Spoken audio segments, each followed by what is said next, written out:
Today I come to you with powerful material, because I summarized everything we know about Godzilla X Kong the new Empire, and I combined it into one film.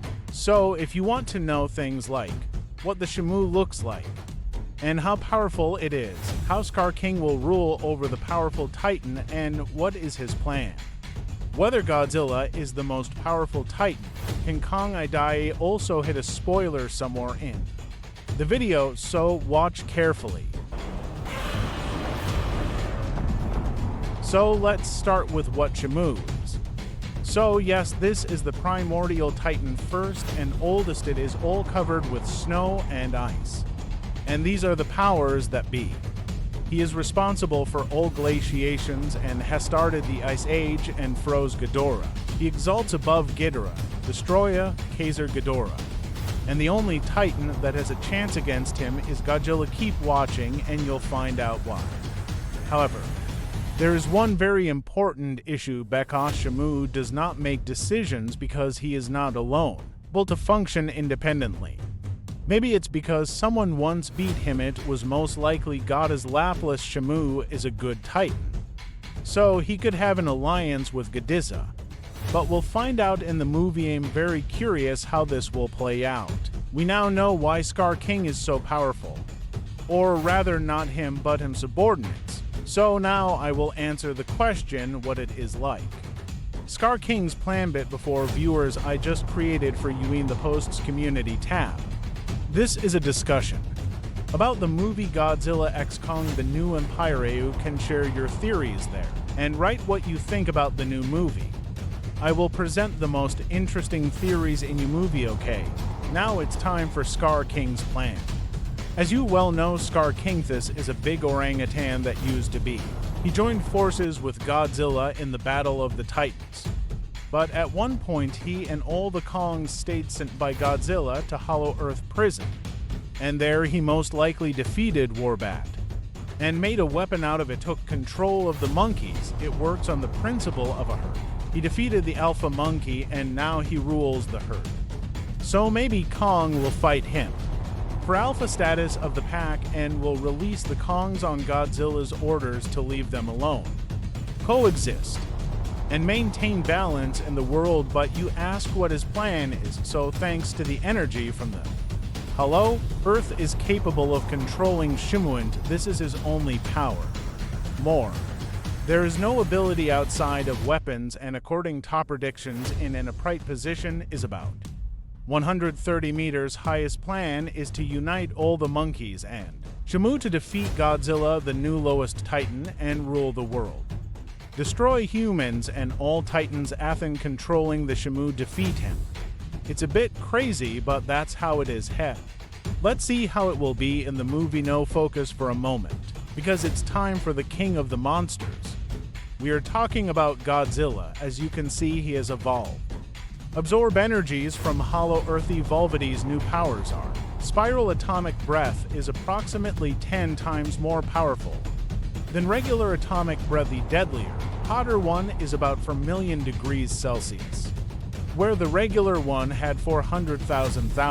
Atomic pulse power similar to the power seen before from Godzilla. Hesse's 1995 film Godzilla vs. the Destructor and Godzilla 2019 Godzilla King of the Monsters. Swell. I don't need to explain how powerful this power is. Long arms in previous videos, short arms. They were Godzilla's only weakness and he couldn't attack with them. Know that his arms are longer. He can attack effectively with them. Godzilla's speed is much faster, probably after the fight with Mechagodzilla, where his speed was not a strong point, but now it attacks much faster. More scales because Godzilla has more scales. It can generate more energy. And it also has a much larger reserve of energy, which is why it is lit all the time. And his scales on his hands and tail can be used in battle. Godzilla is said to be approximately 150 meters tall when erect. You're probably asking yourself the question, did G-Man evolve so quickly? If he is so powerful, why does he join forces with Kong? Well, it evolved so quickly because it received from Mothra has the power to create cocoons, which concentrates a larger supply. energy and evolving rapid lias for why he joins forces with Kong. I will answer this question later so as not to reveal too much. Now it's time for the Konga evolution. There aren't too many changes. Kong still has his axe. He hasn't grown much and his beard is longer, and overall he is older and has more fur.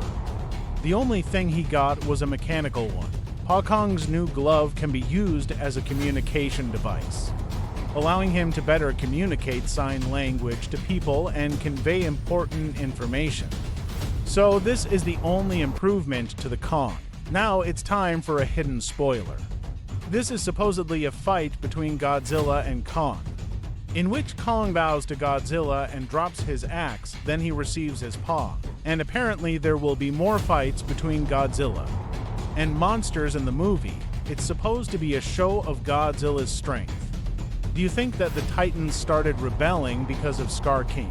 Now to answer the question why Kong and Godzilla joined forces. Not because the Shimu pattern is so powerful that G-Men alone can't handle it. True Shimu is a blood monster, but let's not forget Godzilla is the most powerful Godzilla that has ever sent us to see their chances in battle are equal. They join forces because Scar King subjugates the entire army of Monkey Shimu and, who knows, maybe some other monsters, for example wolves. Well, I'm super curious what Godzilla's fight with these monkeys will look like. The plot. Apparently the film begins with a fight between Godzilla and some arachnid, perhaps a Scylla. It is supposed to be a show of Godzilla's strength, but Kong is traveling through Hollow Earth and sees that it is not only Alpha Titan when it comes to ape-like creatures, which is why he roams the Hollow Earth by find the Scar King, who is trapped in prison while on a trip discovers a monkey and realizes that is not the only representative of the great ape species. Then Godzilla fights some Titan, only Alpha Titan when it comes to ape-like creatures, on the surface of the ground and again tears it to pieces. With childlike easy and falls asleep. Then Kong goes through tunnels full of skulls to the center of the Hollow Earth, where the prison is located. He enters there and challenges Scar King. Scar King defeats Kong, but he doesn't kill because more. He wants to get out of prison. The monkeys are starting to destroy the cities, and Kong got himself together quite quickly, and I suspect that there may be two fights, because one is in Hollow Earth and the other in the desert, and it will be to buy two as Godzilla goes to kill the apes and rushes to the Hollow Earth to maybe stare called by Gia. I don't know anything else at the moment. Apparently the movie is crazy. Summary action takes place after the events of GBK, and humanity is more open to Big G and what he does. G fights a new Titan called Arachnid during opening credits, and after the battle it hibernates in the Roman Colosseum. When while Kong is in the Hollow Earth, we see him fighting, hunting jackal monsters. He seems lonely, but he's Kong somehow inadvertently awakens a tribe of evil monkeys that was trapped deep within the heat. Godzilla senses this and wakes up, as does Giard Monkey in trailer titled Scar King. He and his tribe were the ancient defenders of humanity, until they became power-hungry. Their goal is conquest world on the surface. Scar King clearly has a grudge against Godzilla. It was he who fought and imprisoned the tribe and he in ancient times. Scar King is more agile than Kong. He has no special abilities but wields a distinctive one, a weapon made from the spine of some serpent titan. Scar King has control over another monster called Shimu. He is a reptilian titan with crystals on his back. Similar to Space Godzilla, the Scar King's secret weapon, allowing him to conquer the surface world. Shimu is the first titan, has the ability to breathe ice, frost breath. It is capable of causing an ice age on its own and has been the cause of it in the past. In the Scar King's tribe lives a young monkey called Suko, who is actually friendly. Kong befriends him and develops a relationship between father and son, hence son of Kong. Dan Stevens is a monarch dentist in Congo. He is sort of flamboyant, reminiscent of Jack Sparrow. The film is in a similar tone to GBK, but it's even cooler, and contains more science fiction elements. The film has a surprisingly strong narrative involving human characters, namely Gia and her adopted mother, played again by Rebecca Hall. There will be a battle in Egypt. Godzilla and Kong are getting an upgrade in some shape or form. Toy leaks, possible references to previous films or comics, e.g. Hong Kong, Boston, SF, Mechagodzilla, King Ghidorah, Mutos, Skullcrawlers, etc. At least one reference to other titans from KOTM in some shape or form. Tiamat, Rodan, Scylla, Behemoth, Naukika. EDC, Doug and the Warbats return to appear in the film. Kong's royal axe appears once again. Previous characters are mentioned, but not in the film. The final battle in the Hollow Earth or a larger city, Scar King and his army fight both Godzilla and Kong. See you in the next episode of Godzilla